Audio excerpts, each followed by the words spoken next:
Hello guys, I am Deepak Yadav and I am here with my next video. In my previous video, as I talk about you that about the political science and how to interlink the political science with the newspaper.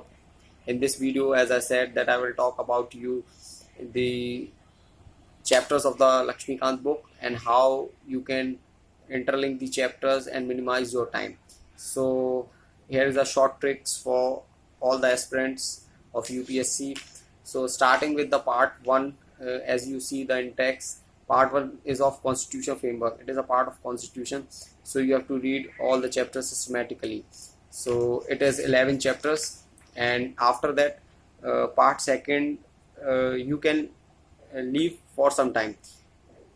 Part 3rd, do first part 3rd and interlink with part 4th, and then after part 2nd of the part 2nd you can do later onwards.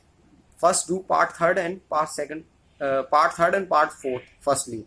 So in the part 3rd, it starts with 17 chapter, that is of president. So read the president and then switch to the part 4th, which is of state government.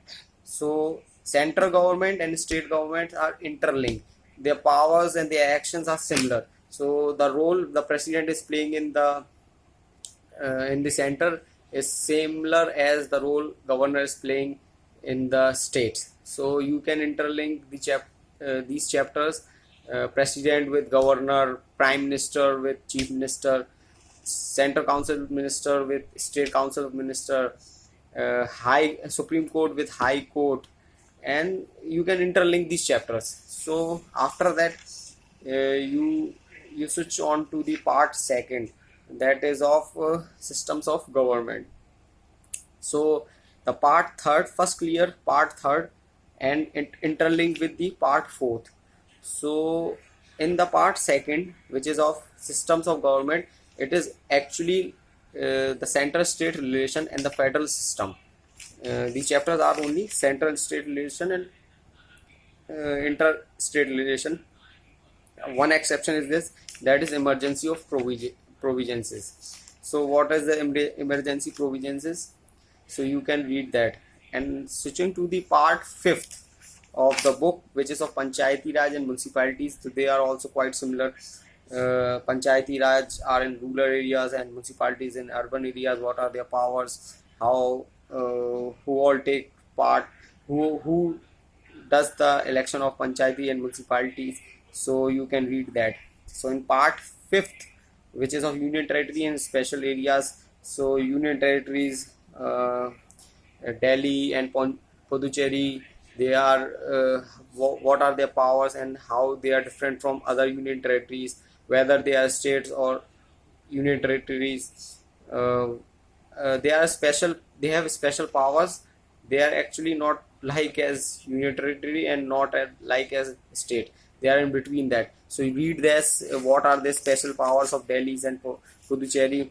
Puducherry is in currently news with the lieutenant government conflicting with the Congress government. So read the Puducherry carefully, and as Delhi government is always in the news, so you have to read that also.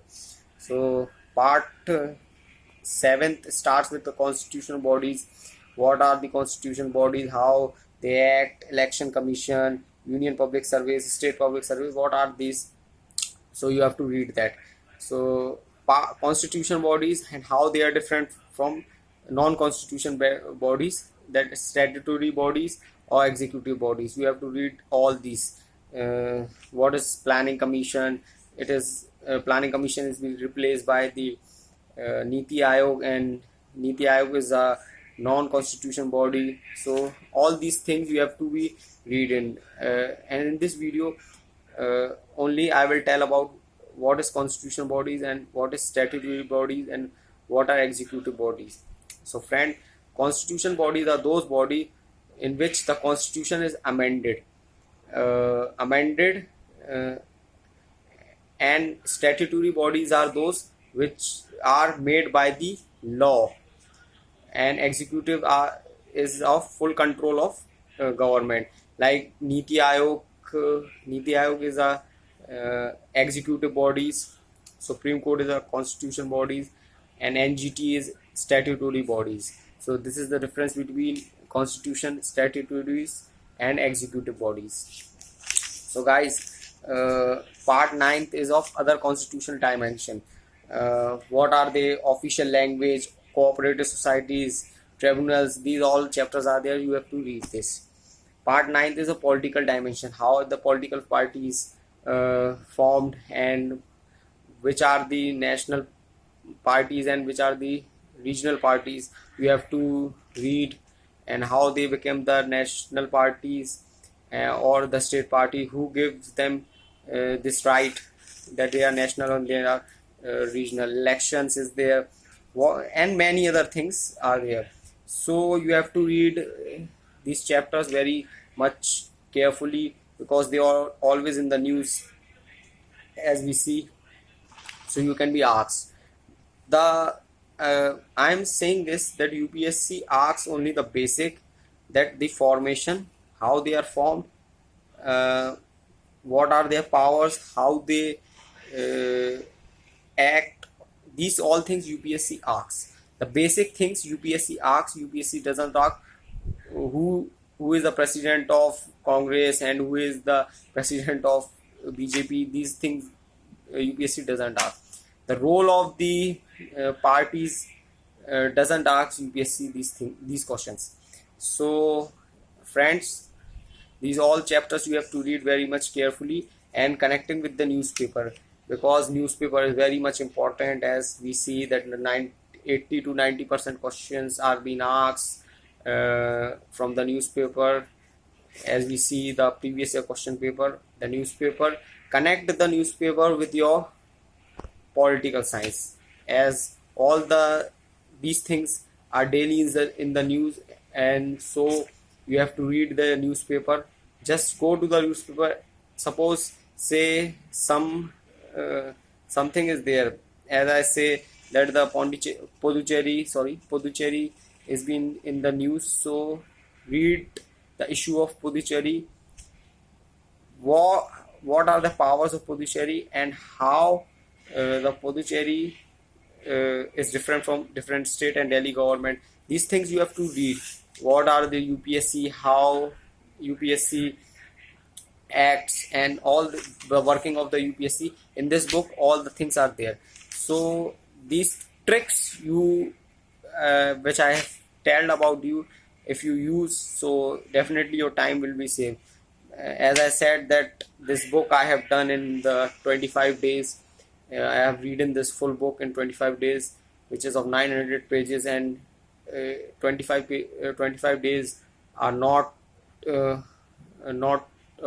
big time or small time. It is an average time in which you can read this book. So guys, I'm ending this video here only, and I hope you will like it and share this video to all the aspirant of UPSCs, whichever of 2018, 19 or 20. And guys, I want to say that in my next video I will talk about the economics and the tricks, the shortcuts, or how you can minimize your time in that. So guys, thank you, and I hope you will like it. So thanks.